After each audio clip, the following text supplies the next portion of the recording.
오늘로 4.13 국회의원 총선거가 67일 앞으로 다가왔습니다. 이번 주 국민의당이 공식 출범하면서 이번 총선은 일려 다야의 구도로 치러질 가능성이 커졌습니다. 지난 2일 대전에서 열린 창당대회에서 국민의당은 안철수, 천정배 의원을 공동대표로 선출했습니다. 안 의원이 옛 새정치민주연합을 탈당한 지 50하루 만에 창당이 이루어진 겁니다. 창당대회에서 안 대표는 싸우겠다는 표현을 8차례나 쓰면서 오만한 여당과 무능한 야당을 심판하겠다고 목소리를 높였습니다. 저는 국민의당에 이번 선거에 제 모든 것을 걸겠습니다. 온몸이 부서져라 뛰겠습니다. 총선 목표는 더불어민주당보다 더 많은 의석을 얻는 겁니다.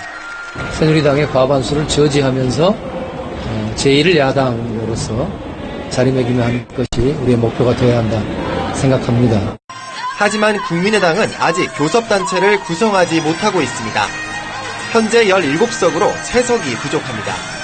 세력화에 주력하다 보니 새정치 이미지는 퇴색했다는 지적과 호남 개혁 공천 방침에 대한 현역 의원들의 반발도 풀어야 할 과제입니다.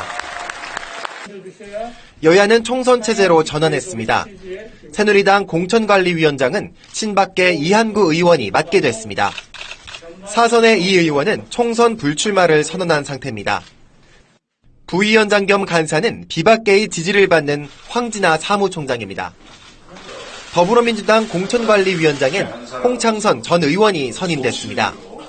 카이스트 총장을 지낸 홍 전 의원은 17대 비례대표 국회의원도 역임했습니다. 국민의당에서 공천 직전 자격심사를 맡을 공천자격심사위원장은 전윤철 전 감사원장이 맡게 됐습니다. 자기 주장이 강한 스타일로 전핏대란 별명으로도 유명합니다. 새누리당 친박계로부터 공격을 받고 있는 유승민 의원이 본격적인 경선 선거운동에 돌입하면서 친박과의 일전에 나섰습니다. 친박 핵심 최경환 의원은 반성하랬더니 반발하고 있다며 유승민 의원 세력에 대한 공세 수위를 높이고 있습니다. 안녕하세요. 유승민 의원입니다. 유승민 의원은 예비후보로 등록한 첫날부터 지역구 거리를 누볐습니다. 권력은 국민에게서 나온다. 봄이 곧 올 것이다 라고 SNS에 올린 글은 당연한 얘기라고 말했습니다. 같은 조건에서 그냥 최선 다해보겠다. 그러고 저는 다른데 개의치 않고 제가 앞만 보고 가겠다.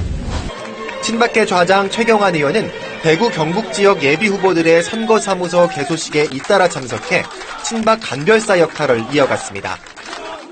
유승민 의원을 비롯한 TK 비박계 의원들에 대한 비판은 강도가 더욱 높아졌습니다. 교체 지수가 낮은 사람들은 별로 반발 안 하더라고.